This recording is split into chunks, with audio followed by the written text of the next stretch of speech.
realizados en el 2004. Vemos entonces cómo África aportó en el 2004 696 millones de casos, hacia el sur 783 millones y el resto del mundo 480 millones. Entonces vemos nuevamente cómo ellos son los que encabezan el listado pues, de países con mayor incidencia de diarrea.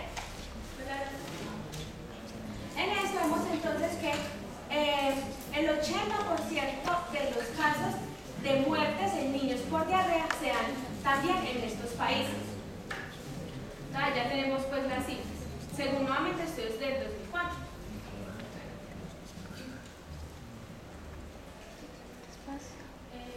Bueno, entonces ahorita ya vamos a hablar ya pues en Colombia, ¿sí? Entonces vemos cómo, vamos a ver en esta gráfica nos muestra lo que es la mortalidad por años en niños menores de 5 años. Entonces podemos ver, a comparación del 2007 y el 2011, lo que es la disminución en la incidencia en departamentos como el Cesar, Valle, Magdalena, Bolívar, la ciudad de Bogotá, y vemos entonces cómo hasta el 2011, hasta el momento, en el 2011 hasta el momento, se han presentado alrededor de 38 casos de muerte por diarrea en niños menores de 5 años.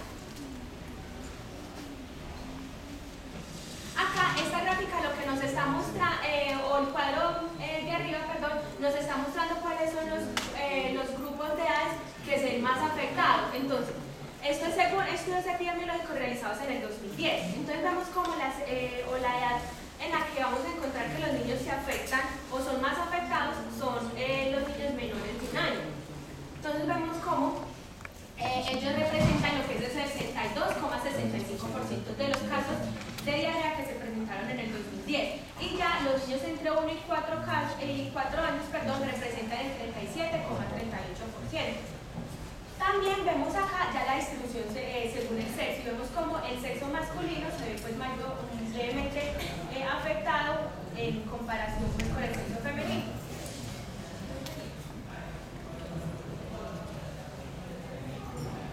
Bueno, entonces, ¿me lo vuelves un poquitico por favor, Manuel?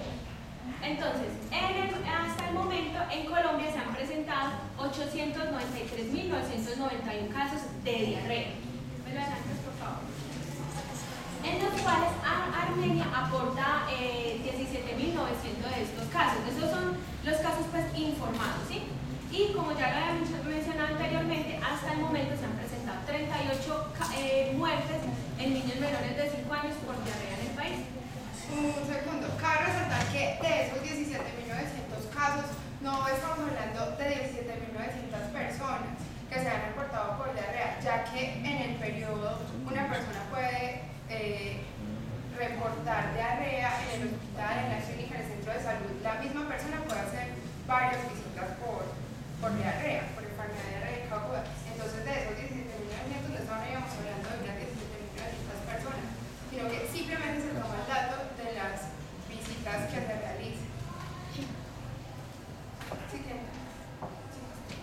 Bueno, entonces ahora vamos a entrar a hablar un poco de la clasificación anatómica de la diarrea. Entonces, aquí hay un pequeño error en la diapositiva. La diarrea se puede clasificar en diarrea alta o diarrea baja según el lugar del intestino delgado que se encuentra afectado. Entonces, cuando hablamos de diarrea alta, estamos hablando entonces de lo que es una diarrea que se produce en el estómago, en el duodeno, en el yeyuno o en la porción superior del hígado. Y diarrea baja ya, una afectación que sea en la parte distal del hígado y en el colon. Entonces, los patógenos más frecuentes en la diarrea alta van a ser, por ejemplo, la Escherichia coli enterotóxica, enteropatogénica, el Vibrio cólera, el rotavirus, la salmonela, el calcivirus y la llaga. Y para la diarrea baja vamos a encontrar entonces Shigella, Escherichia coli enteroinvasiva, enterohemorrágica y salmonela. Entonces, vamos a encontrar que la localización del dolor, aunque no es muy precisa, de la diarrea alta se da más bien como en la parte superior del abdomen, mientras que la diarrea baja se da pues en el abdomen inferior. Esas características que les voy a mencionar aquí, son muy importantes para poder como hacernos una idea de cuál puede ser el patógeno que está produciendo la diarrea. Si esto ya basado en la clínica, ¿sí? Entonces es muy importante tenerlo en cuenta, especialmente ahorita cuando vayamos a hablar del caso clínico. Entonces decimos que una diarrea alta se caracteriza por un gran volumen de acuosa, en el cual no vamos a encontrar ni sangre ni leucocitos, ¿sí? Y ya la diarrea baja, vamos a encontrar que más bien en la diarrea de poco volumen es mucosa, es común ver sangre y leucocitos en materia fecal. Entonces esto es muy importante para poder hacer la clasificación y acercarnos pues al diagnóstico. ¿Se está hablando muy rápido, me dice? Bueno, entonces, ahorita vamos a hablar de otro tipo de clasificación. La diarrea se puede clasificar en diarrea invasiva y no invasiva. En la diarrea invasiva vamos a ver que se da entonces por una invasión directa de la mucosa gastrointestinal por patógenos o por la producción de citotoxinas. Recordemos pues que en este caso el patógeno puede entrar al enterocito después de atravesar las barreras protectoras de nuestro tracto digestivo y pueden producir entonces lo que son los procesos de inflamación, ulceración y producir citotoxinas que contribuyen al daño pues, de los enterocitos. En la clínica vamos a ver entonces lo que es dolor abdominal, tenesmo rectal, fiebre, escalofríos y mialgia generalizada. Ya pues con las características de la diarrea vamos a encontrar que es una diarrea sanguinolenta, acuosa, de poco volumen, vamos a ver también polimorfos en heces y pues la enfermedad normalmente es de mayor incubación. Su duración puede ser de horas a días y pues vemos que estas son las características de una diarrea baja. Entonces cuando hablamos de una diarrea invasiva estamos hablando también de una diarrea baja. Entonces ya vemos pues la relación. Los principales patógenos, la salmonella, la shigella, el campylobacter, la Yersinia enterocólica y el Escherichia coli interinvasivo. Próximo, ¿no? Bueno, ya entonces la diarrea invasiva, la no invasiva, es cuando los patógenos actúan a través de sus toxinas. O sea, las toxinas son las encargadas de lesionar los enterocitos. En la clínica vamos a encontrar dolor abdominal, que ya puede ser más disquieto, fiebre, se habla de que es una diarrea más autolimitada y ocasiona menos postración. Su incubación puede ser simplemente unas horas. Ya vamos a ver entonces que la diarrea va a ser una diarrea acuosa, sin moco o con moco, pero no presenta pues sangre. Y los periodos de incubación ya son más cortos. Entonces estas son las características también de una diarrea alta. Como los principales patógenos encontramos el Vibrio cólera, la Escherichia coli enterotoxigénica y el Clostridium perfringens. Algo pues acá importante para el Clostridium perfringens se considera que es el principal patógeno de la diarrea que ocasiona la diarrea intrahospitalaria. O sea, se relaciona mucho a lo que es el uso de antibióticos. Sabemos pues que los antibióticos disminuyen la flora intestinal. Bueno,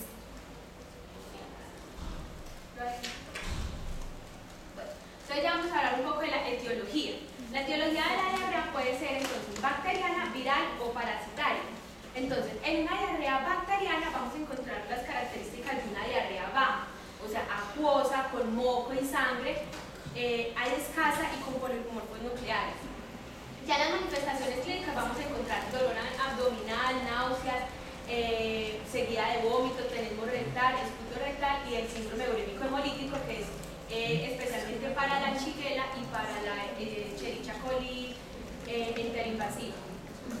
Ya como agentes patológicos, el Escherichia coli, salmonella, shigella, Vibrio cólera y Clostridium difficile.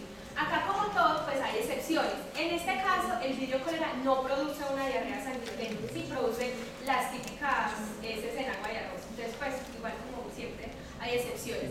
En la diarrea viral ya encontramos que es una diarrea entonces acuosa, voluminosa, sin sangre o moco. Su incubación puede ser de 1 a 3 días, es autolimitada, ya les voy a explicar por qué es autolimitada. Afecta especialmente niños, ancianos y personas inmunosuprimidas. Y pues también es causante de la diarrea de viajeros. Normalmente se presenta entonces con un inicio brusco, con fiebre precedida de vómitos, diarrea. Tiene pues características de una diarrea alta, produce también mialgias y eso también es muy importante. Normalmente la vamos a ver precedida de episodios de gripa. Entonces es muy importante, ahorita la vamos a ver también en el caso clínico. El virus entonces que es el responsable de los mayores casos de diarrea vírica es el rotavirus, ¿sí? Especialmente en niños entre 6 meses y 2 años. También tenemos el adenovirus entérico y el calcivirus. Como parásitos, para ya la diarrea parasitaria, entonces esta produce una diarrea que también puede tener moco, también puede tener sangre.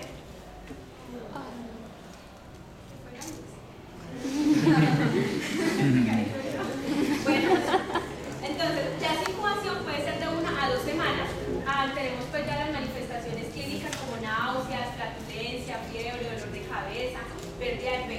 Entre los principales patógenos tenemos lo que es la Giardia, la entamoeba histolítica y el ciclosporidis. Nuevamente, pues una excepción es la Giardia, que sabemos que no produce diarrea sanguinolenta, sino que se une el epitelio a través del disco ductorio, eso ya lo sabemos. Bueno, entonces ya para hablar como rápidamente como del mecanismo pues de ya sea de las bacterias, los virus o los parásitos,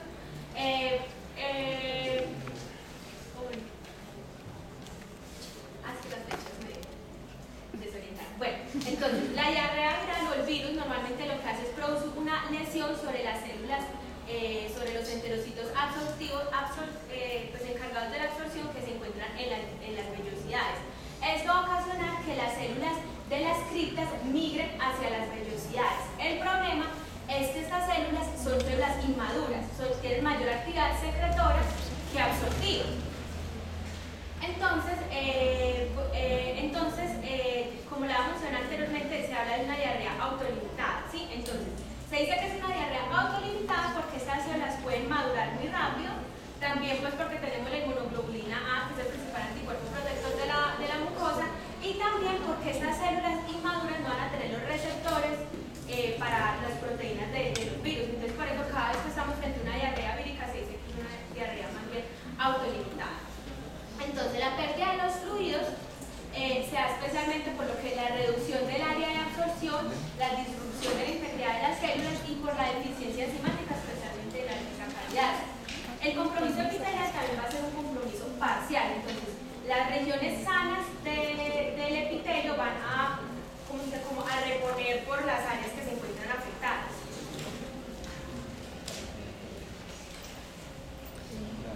Entonces, la diarrea por parásitos se produce especialmente a través de por dos mecanismos. No voy a profundizar mucho en ellos, pero se puede dar a través de la adhesión del parásito al enterovirus, como en el caso de la Giardia con el disco suctorio, o a través de la citolisis de las células directamente.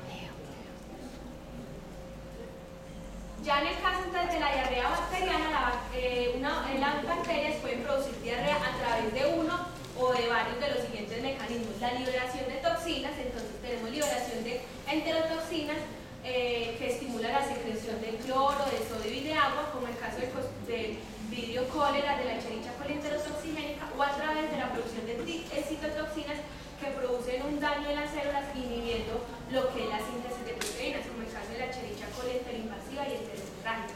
También contienen factores de adherencia que van a permitir lo que es la colonización del intestino, como son los filis, las fibrias, las glicoproteínas y otras proteínas pues, de superficie.